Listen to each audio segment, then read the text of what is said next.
Well, welcome and thank you for joining this session. I'm Anthony Salcito, looking after education for Microsoft, and I'll be joined later by Dr. David Kellerman from UNSW.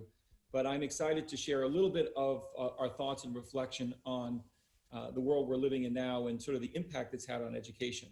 I will talk a little bit more about the implications as it relates to higher education, but many of the themes will be shared, and I'll reflect on some of the changes that we see in K through 12, libraries and museums, other parts of the shift. One of the things that I think is a trend that will happen across those environments is that the institution will shift from being the center of the learning environment to much more of a focus of the individual. Now, that's always been something that we've said as a narrative, but I think that will be reflected much more in the ways in which we support and prepare for the education environments going forward.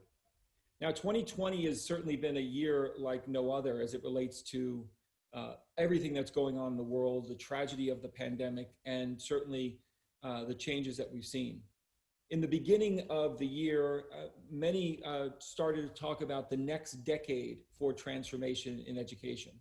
I remember myself reflecting back on stage and many events in education, talking about some of the ways in which I saw this next decade evolving.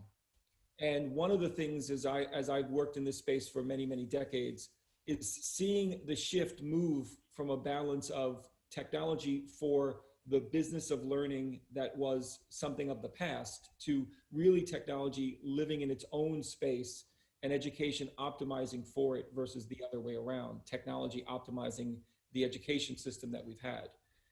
I think that we're now accelerated that path that may have taken a whole decade to be realized to what has been a matter of months for that shift. We've seen this create incredible disruption and discussion in this forum in ASU GSV, throughout the press, throughout university campuses, around the future of education. And many of you who've been in education for a long time as vendors or certainly as education academics or officials and leaders recognize the resilience of both the higher education system, the education dynamics that exist around the world. Many of you could probably do a search on the disruption taking place in higher education, and you will see articles and news clippings from the 70s, 80s, 90s, aughts, as well as now, saying very similar things. And I think in reflection of why that is, it's that the system is ripe for disruption, but also the foundation of education is incredibly valuable and resilient and has survived for hundreds of years. I think what we've got to do is put in context the shifts that are taking place. Now, as we thought, the response to COVID was clear and decisive across the world in many cases as it relates to universities making a decision to close. This is seen in schools around the world, and it's something that we've done obviously in response to the pandemic. And as leaders and school officials, educators, teachers in K through 12 education shifted the focus to remote learning, it's incredibly important to recognize that the shift to business as usual is not something that we're headed towards. I often see even parents and mindset of educators reflecting on, let's get it back to normal. I think it's important to recognize that once we flip that switch to remote learning, there's no going back. And in many ways, it's not going back to school, but going forward to a new school. And recognizing and having the kind of mindset that's required to see the current reality not as a threat to our education value, but an impetus to make change. We've seen this with K through 12 teachers very quickly. As someone who's been working with educators from around the world for more than a few decades, I've seen the resistance that teachers have had with technology being rooted on this general understanding that the rise of technology is directly correlated to their diminishing value and respect and maybe even employment. What we've seen very quickly in a COVID response time is that as technology was ubiquitous and used as the core foundation for learning globally, the role of teachers did not diminish, and frankly, the respect that teachers have had as learning has come home has only grown. And I think that we've got to bring that mindset to how we embrace the transformation possibilities in this new era sparked by COVID. In many ways, we've got to recognize that there's really three core phases of this journey. a response phase where I would imagine most institutions are still in. Many ways thinking about the dynamics and figuring out how they're going back to school safely and securely, thinking about adjusting to the new dynamics of a digital connection to students, learning beyond the classroom, embracing much more flexibility in student pathways and choice. But as we move to the response phase, this is when you're planning for this new reality. This is when you understand and have enough time to adjust budgets, people, readiness, to optimize for the new normal. And then obviously a third phase where you take the foundations of the change that we're seeing and reinvent, reapply ideas and transformation to truly elevate value. All of those things are going to happen. And these are things that it's important to understand where you are as an institution, certainly as you're providing services to institutions, understand where those institutions are to make sure that we're reflective of the journey, because it is going to be a journey going forward for sure.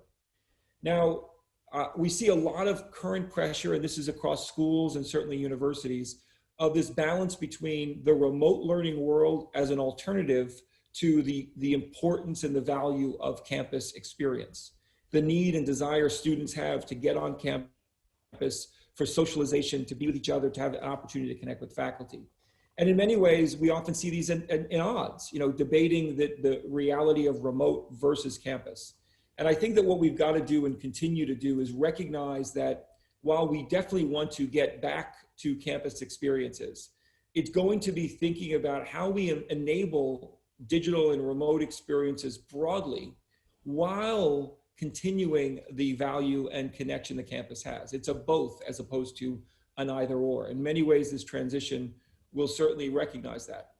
Now, one of the things that will be an outcome is students rightly, and some who are thriving in a remote scenario, and that's maybe not the norm, or maybe not the majority in your case, but there's many students who are actually getting value in this new model.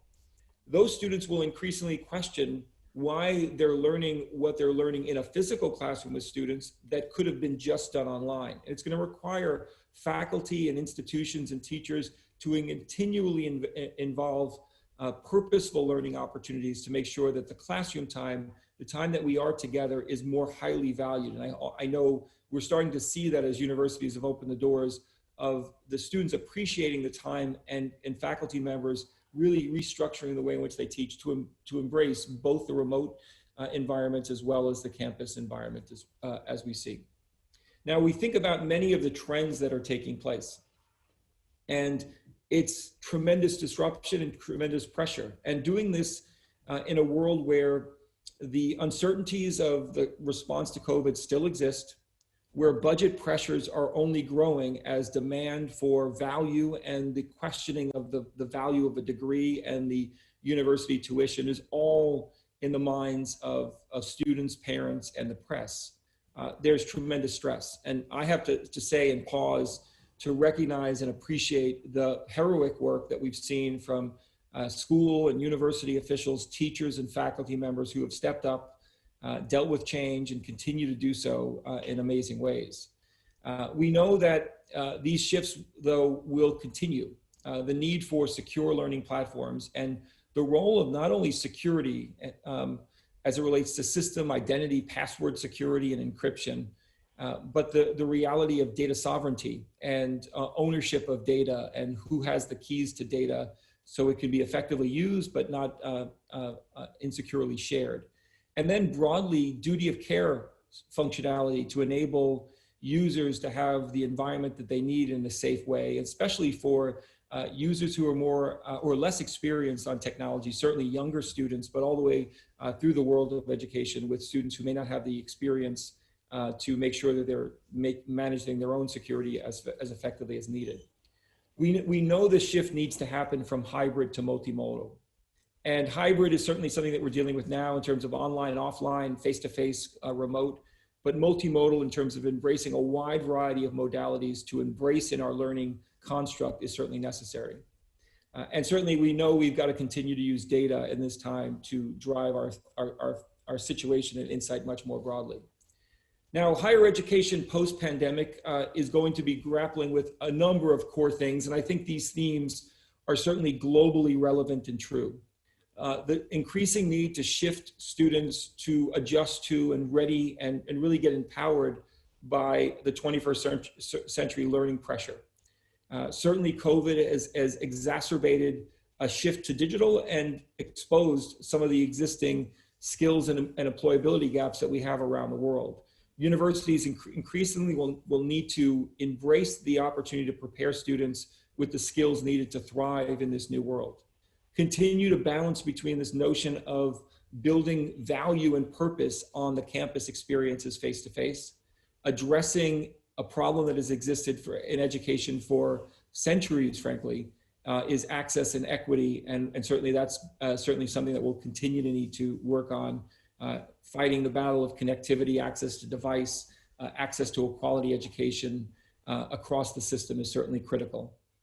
We see technology playing a role, but certainly an increased involvement from governments and actually even commercial entities to take part in helping fuel their future employees. And that's something that we need to continue to embrace and not fear as we move on. Now, we think about the technology-driven innovation, it really starts with this foundation of a broader need for transformation, not just applying technology in from an acquisition or response standpoint, but to really think about the things that being in school means. What's the purpose of why we're on campus? What's the value of what we're doing with students and the value of a degree? And how do I shift in a world of digital technology to optimize that for all parties? It's really starting, though, with people. And this is something that I think many of you have learned throughout this journey that you've been on and across your institution and activity, is that the transition that we're taking place is really seen often as a digital one, but it's actually fundamentally realized by people, and the need for people to have both the readiness needed, but the mindset required to embrace these changes is essentially the foundational element of success. We see this with innovative faculty who make amazing things happen. It starts with the way in which they approach the change and their mindset on bringing students into the journey, thinking about removing some of the foundational ways in which they've done things in the past, and being open to embrace new change and ideas. This is a critical piece as we go forward. Now, many institutions are in response to COVID-19 are building a great digital strategy or hoping to build a great digital strategy, but what they really need to do is take it a little bit further. I would say any digital strategy that is not founded by a foundational change on how we teach, how we assess, how we attract, and how we value the role of an education institution is not going far enough. We've got to really fundamentally build education strategies for this new digital reality. It's going to take time. It's not going to be easy, but we've got to embrace this with the optimism that's required. I know in this conference and others, we're often talking about the pressures that universities are on and the disruption that's happening externally. The best way to disrupt an institution is to happen inside a campus with ideas and energy and leaders leaning in to drive the right change. And we see that happening in examples all around the world. Now, the reality is it's happened very quickly. As I talked on stages in early January, I was expecting that it was going to be 10 years till we saw some of the impact and mindset shift that we saw in just a man of a couple of weeks in response to COVID for many institutions. So I understand the fear, the discussions, the debate, and certainly the concerns that are taking place within these transitions. And certainly we've got to be sensitive to those as we move forward. But we've seen tremendous leadership and examples from really around the world. It started with me in terms of working with institutions in the early days of COVID in February and March, as institutions started to see this growing into a pandemic, with institutions leaning in for the most important thing, and that's the safety and health of their students and staff, to evolving to make sure that we kept immersive and engaged learning possible. And not only did Microsoft learn every day by some of the examples that we've seen from around the world, we've brought innovation, responding to some of the things that were needed in classrooms in a remote way into our product set. Now, we've seen examples of leadership across Oxford, University of South Florida, University of Toronto, who have not only brought in remote learning solutions, but they've thought about it in a much more holistic way in terms of faculty preparedness, bringing the systems of the university, collecting data, managing enrollment to maximize the efficiency and effectiveness of this transition. And we've seen great success. I also want to spend time recognizing the great work that's happening in the University of New South Wales in Sydney, Australia, and highlight some of the innovative work that's happening by faculty. Dr. David Kellerman has been leading this charge pre-COVID, and some of the things that he had been doing in his classroom and his department prior to COVID are now coming into great attention because of the needs faculty have to embrace a different approach to learners. And I'd love for him to share some of the work that he's doing and how he's doing it with his class and students. So please join me in welcoming Dr. David Kellerman. Hey, Doctor. Hi, Anthony. Thank you very much. It's an absolute pleasure to be here as always, and really great to be part of this virtual conference as everyone is getting very used to now. I've also gotten used to something else, which is teaching online this year, but I'm going to back up a little bit. As Anthony said, I've been working on what we call the digital transformation, and particularly this term Education 4.0, and what that actually means in terms of artificial intelligence, student analytics, and various natively digital experiences for the students. So I want to just first say that I'm from UNSW Sydney. We're a big university in Australia with about 65,000 students. And I'm actually from the engineering faculty. We have around 17,000 students in engineering. This is the entrance to the lecture theatre that I would normally walk into and deliver lectures to my classes of around 500 students. Now you can see 1,000 students there. I will typically teach 2 classes of 500 at a time. And this is really that idea of quality education at scale. It's something that that Professor Scott Galloway brought up in his sort of pre-conference keynote there about the fact that we need to deliver better value in education without losing that personalized value that we get out of an actual university class. And so that's really something that I want to talk about today, which is once you go online, what you notice is that your lecture material ends up on the learning management system. That's an actual class from my university there with a bunch of PDFs. And you do lecture recordings that get turned into a video gallery. And at some point here, you look at this and you go, well, that kind of could be replaced with Wikipedia, and the video recordings could be replaced with YouTube, and both those things are free. So we get this natural progression when we go online and we lose the campus experience where we start to question the value. We go, why are we doing this? And so that's really something that I want to address. And in fact, if we look at the paradigm that has been created by this learning management system world and the way that we've done education 3.0 in terms of the digitization, it's a little bit like an old building where at some point you start asking yourself, do we fix this or do we knock it down? And so what I did was I just knocked it down. I stopped using everything except for the student class list. So my project was to build these classes of 500 as a team, as a collaborative live experience that started with no canned content. And in fact, we'll embrace anything that's on the web while we do that. And can it actually be better than on campus?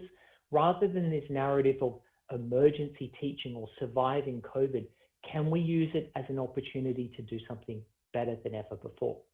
So my journey started in 2017 when I essentially migrated that list of students over to Office 365 using a PowerShell script, bringing all of my students into a single Office group.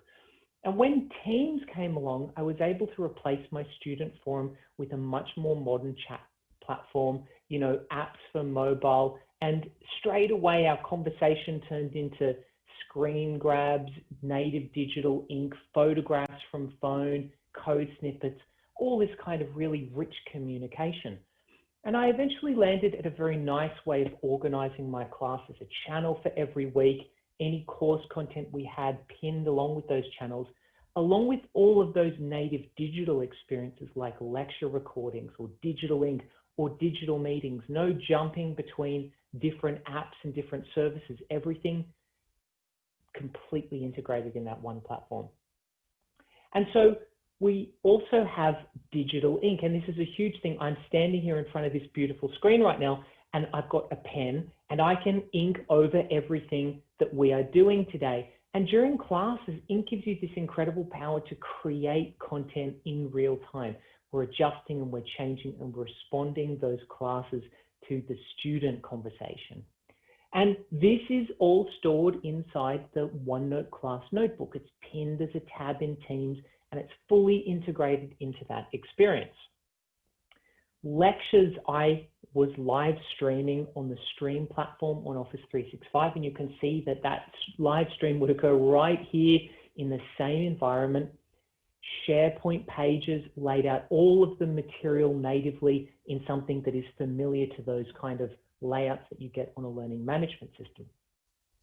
And simple things like Power Apps, where one of my teaching assistants can sit down in a tutorial, tap a button to enter a student's grade, and it goes straight up to Azure SQL, straight up to dashboards. It is a single source of truth and a real modern way of handling data.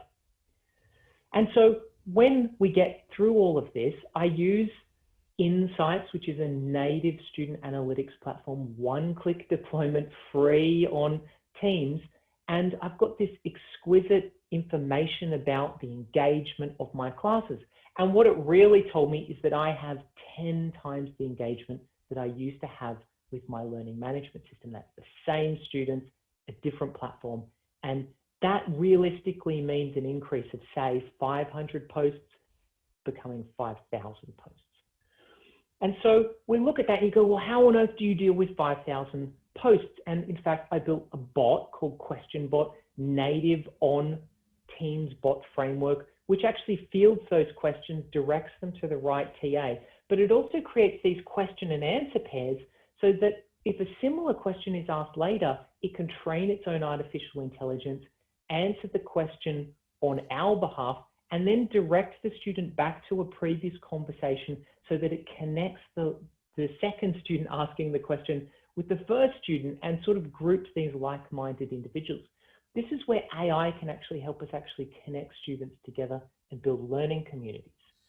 And it can even do really amazing things like when a student takes a photo of a workbook, it can read a QR code on that workbook and say, hey, I see you're working on question 3.1. We can merge the digital and the analog worlds together. And incredible things like that integrated live stream platform I showed you has a transcript that is created automatically with the Azure servers. The bot can just search that transcript when a student makes a post within the forum and just chime in and go, hey, I think the answer to your question might be at 24 minutes and 35 seconds into the lecture, and here is a clip of it. That's really powerful stuff that we can do with technology today. So 10,000 student posts turn from a problem into an asset. And this is the idea that we are co-creators of our course, that students are part of a collaborative project to learn the course together. We create the material together, and there is no canned content. We are co-owners, we are collaborators. Now, QuestionBot is an open source project now, and this is a really fantastic thing, which is that these tools on Office are an open development platform that anyone can contribute to. So we get a lot of data out of this. Because I have one integrated system, I have an incredible amount of telemetry and data about the students, in fact, around 1 million data points for a single class.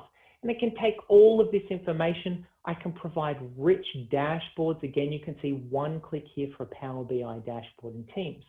But I can go further than that. I can use this material to train a machine learning model, and I can actually predict students' exam results for individual exam questions 2 weeks before they even sit the exam. And this allows me to generate personalized study packs for every single one of my students. And what does that actually mean? You go into Teams, there's a tab saying study pack, you click it, and you see your name there on the front with the perfect study results built for you. And it's done entirely with machine learning and cloud-based systems along this integrated platform. That is Real Education 4.0. And so there you go, a real tailored learning experience that very few universities on earth have been able to actually deliver. So everything I do now, it's live, it's creative, it's collaborative. There is no more canned content and consumption. And that was the primer for COVID-19. That's where I started at the beginning of this year. And in 1 month, education changed forever. Now, when I look back at this, I still relied on this, our beautiful campus at UNSW, for really 5 main things, which were the lecture theatres, the tutorials, the laboratories, a study day where my students will get together and study together for the final exam, and the final exams themselves. So the question for me was not, how can I scurry to digitize my course? It was, how can I really meaningfully address these 5 points? And I'm going to run through each of those quickly with you now. So the first one here is, you are now going to join me for a lecture in the mechanics of solids. So what I'm going to actually do is I'm going to put you over here to the waiting lobby where you're waiting for the live stream of the class. And I'm going to say, hello everyone, and welcome to Eng 2400 Mechanics of Solids. You're now in my class. And one thing you're going to see is the branding of my university up here and the chat being captured in the actual video here, which is really important for asynchronous students. Now, as we talk about the topic here, we're going to be using digital ink constantly to mark up. Maybe we're going to introduce something like the Harbour Bridge and look at this beautiful catenary curve. In fact, I might overlay it with a digital version here, use the morph effect, and talk about this in terms of a structural analysis. Now, we've got a series of equations that we might use in order to calculate that beam. And at this point, perhaps I'm going to get into some really particular mathematics. And you might be saying, oh, do I have to read the screen from the screen? But actually, I've got a little remote here in my hand. And while I'm talking, I'm just going to click a button and now I'm screen sharing. Now you notice you've got a little glimpse of the campus there. I'm going to keep writing my mathematics over here. And now what you have is a really clear view directly of what I'm doing. Now we're going to get to a worked example, and down the bottom here, you can see that there is a hyperlink, and this is going to take me straight over to that OneNote class notebook that I told you before a moment ago. And this class notebook is actually shared with my students. So all 500 of my students are co-owners of this notebook. Now, here is the digital notebook, and we're going to solve all of these problems live. Perhaps I'm going to grab my digital ink here, and I might begin drawing the structure here. Quickly, you can see that it recognized the shape. I've got the force that's being applied here. I have the reaction forces. And while I'm doing this, one thing that you'll notice is I'm inking and you're looking at my back. So I'm going to tap another button here really quickly. And now I'm using a different camera so that I'm looking at the students whilst I'm doing this digital inking. And at the time, I'm looking over here at another computer, and a question comes in from the student in the forum. Maybe they're a bit shy to unmute, and you can see, where is the maximum deflection just came through?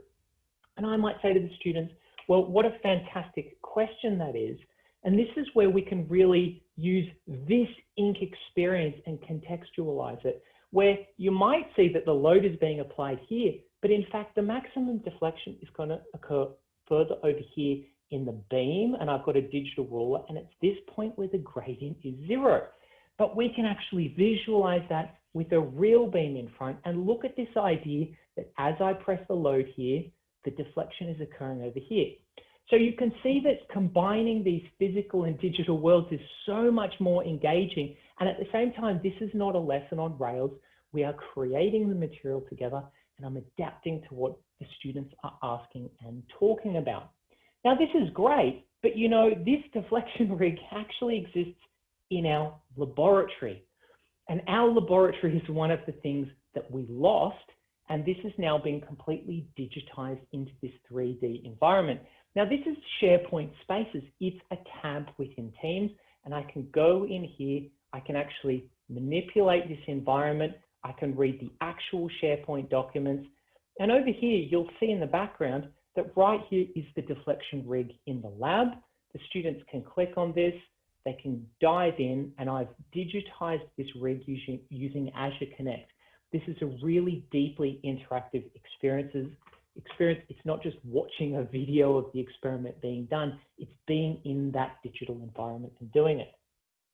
So I jump back over to my class. Maybe we make a summary. We talk about what's going to happen next week. And I say, thanks everybody for joining, and please come next week for the class. And there's a screen there of the exit to the lecture theatre.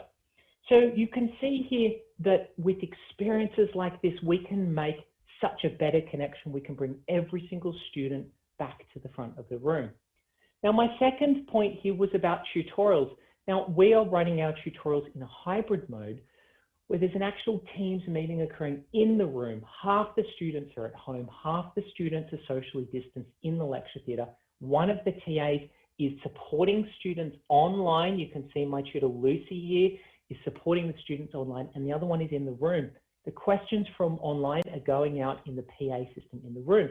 And this allows us to rapidly adapt between COVID breakouts. Students can be in the room or at home with no scheduling disruptions. The laboratories, I've already shown you a demo about how we're able to integrate that using Sharepoint Spaces, mixed reality systems. The study day is something where I used to get all the students together into a room to work together and socialize. How do you replicate something like that? Well, we create a study day channel in Teams. I get all of my students together at once, working with each other, and all of my TAs are manning those channels. They're there to help everybody out in real time and start out these sort of miniature lessons at any particular time throughout the day. We do something really cool, which is create these Flipgrid channels where the students actually are given marks for making video tutorials of particular problems. And this is really exciting because the students are generating learning material to help teach their peers, and it's a lot of fun as well. And so now we get to the final exams. We've got a lot of problems with exams. There's a huge load of marking. It takes up a lot of budget. Can we make the experience more equitable? Do we need to single out students with disabilities or accessibility challenges? And what about academic integrity online? We have huge problems with proctoring. So this is the last thing, my number 5 of how I rely on the lecture theatre. It's these huge exam halls. Well, I used to scan all of my papers, turn them into a digital version and digitize that workflow. But now what I do is actually run my exams as a SharePoint page inside Teams. I have an open chat experience where it is a collaborative exam. Students can talk to each other and share throughout the exam. And I have forms that are embedded that take each student on a slightly different numerical track throughout that exam. Now, amazingly, this is a system built on trust. We say to the students, you're professionals, work professionally together and put your name to the final answer. Now, I post these booklets out all over the world to my students who are at home and in lockdown, and these have QR codes on them. The students use Office Lens, take a photo of their written work with pen. We have to deliver an equitable experience and upload these PDFs back into Teams where we are able to grade them. Now, if you take something like these hand-drawn diagrams like the trust that I've shown here, we have a rubric. That rubric can be used to train Azure machine learning. And what you are seeing here is machine learning actually grading a hand-drawn diagram done by a student with pencil in their own home. And this is now done with a cognitive service that actually delivers feedback about it as well. This uses the Education API. It pre-fills the marking rubric, and the grader is effectively checking that the AI didn't make a mistake and using all of that time to be able to give the students feedback directly. And so this is a better experience on every metric. More time, more value, and incredibly, this is 2019, this is 2020, that's an exam hall with proctoring, that is an open chat exam, and we get the same Gaussian distribution. Really incredible stuff. So now I look at this room and I go, you know, I'm not the most valuable person in the room. It's the 500 students. That is an incredible asset. And every individual student should be benefiting from the presence of 499 brilliant young people that they get to work with. I'm lucky because I'm in charge of an incredible team that can create and generate a brilliant educational experience. So let's rebuild from scratch a common platform that's not fragmented amongst proprietary systems, something that is preparing students for the workplace, which is fundamentally built on where we do, where we create, where we write. So thank you everyone for listening. Back to you, Anthony. Thank you, David. And really, I love the example. I was highlighting that we're in the future in many ways, and I think you're demonstrating that. One question before I continue. Tell me what the reaction is and sort of your peers and colleagues in the department and across UNSW of the work you're doing and how they've taken up some of the examples and approaches that you've put into your class. Yeah, that's a great question, Anthony. You know, in 2017, when I started using Teams for my class, I was the first person in higher education in the world to do that. Now, today, there are tens of millions of users in higher education, and my university has now adopted Teams as our strategy moving forward for digital collaboration in education. So this has gone from one person doing a skunkworks project to being the platform of choice for our entire university. There's a universal enthusiasm about what's possible with this and about a better experience for both the students and the teachers. That's awesome. And we may have some more questions for you from the audience. And certainly if you have a question, feel free to put it into the chat. I know David and I will check the chats there, but thank you very much for the work that you're doing and the leadership that you're demonstrating and the examples of what's possible with the current technologies that we have in our fingertips. Thank you so much, Anthony. And any questions we don't get to, you feel free to connect with me on LinkedIn or Twitter, and I'll get to them later. Awesome, thank you. Now, I think David in many ways shared the foundation of what this could look like across the transformation that's happening. We've been working with universities and schools and libraries and museums around the world to think through these elements of student success and how do we drive it with data and experiences. How do we evolve teaching and learning? And David shared an example of that, how that can be done in a remote environment. How do we continue to advance the impact and implications of academic research? And then how do we keep our facilities secure, efficient, and impactful for students in a purposeful way? This is absolutely something that we continue to need to do to drive the broader shift that we have across the way in which we evolve and transform in universities and schools, et cetera. And this is part of the journey that we're on to build a plan with leaders to drive the change that's needed. Now, David highlighted a number of ways in which the Microsoft technology platforms intersect. And we're working hard with our third-party providers and content providers, learning management system providers, to make sure that we can integrate as openly and as effectively as possible, and also bring ease of use to this environment. I know many of the things that Dr. Kellerman shared seem very difficult or complex in some ways, but these are all in the platform and have been optimized for the experiences that he showcased. So we're working hard to make the platform work together to provide a foundation of change for institutions, all integrated with open data sets, open cloud environments, as well as working across many, many different existing academic providers that are used across. But as we work to make our experiences across our platform integrated for the examples that were just shared, we're also working hard to make sure that we create a journey to prepare students for the future.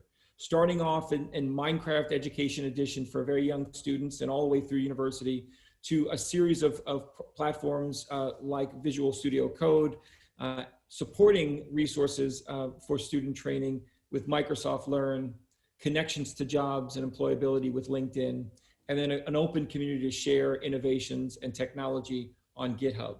Bringing these together across primary, secondary, and higher education is absolutely a core commitment for the work that we do. Every day we're working hard to make sure that we can help students achieve more. It's now really been needed and certainly something that we embrace across our company to step up to the challenge at hand and continue to celebrate, support, and encourage great educators, great education systems, and continue to advance the foundation of education for the future. I now have an opportunity to pause to see, I think we may have 1 or 2 minutes for a question, and I'm just going to quickly check the Q&A and chat. I don't see anything here, David.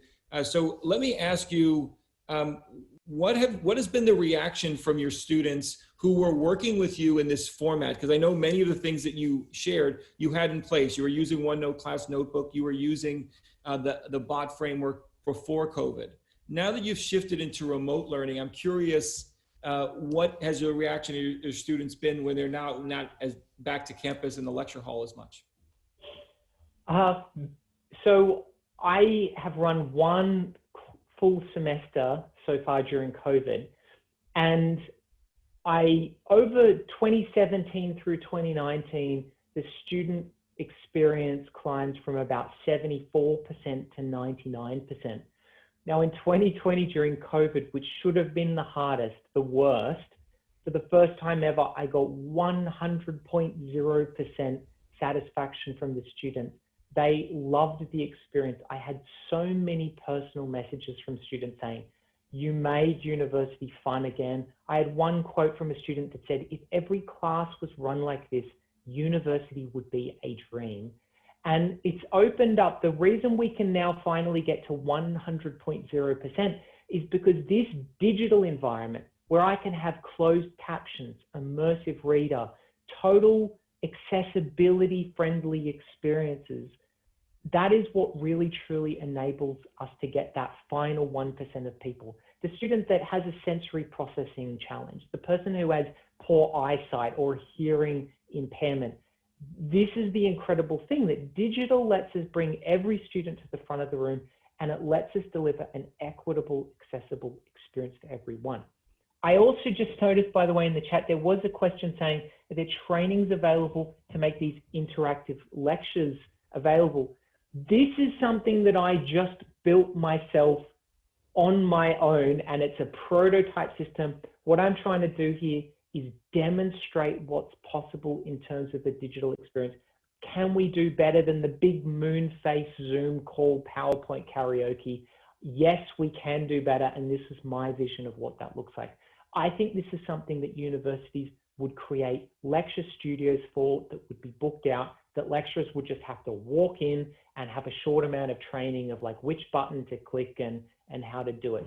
All of these systems can be deployed at scale and automated by IT. Awesome.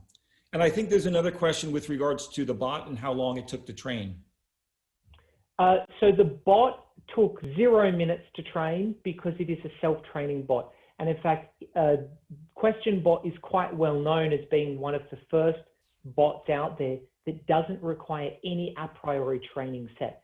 It trains itself with the collective knowledge and conversation of 5 students over a 10-week period. And it does that completely automatically. It gathers the question and answer pairs, it logs them in its knowledge base, and it trains itself. So it's a hands-off experience, and it learns with the students at the same speed as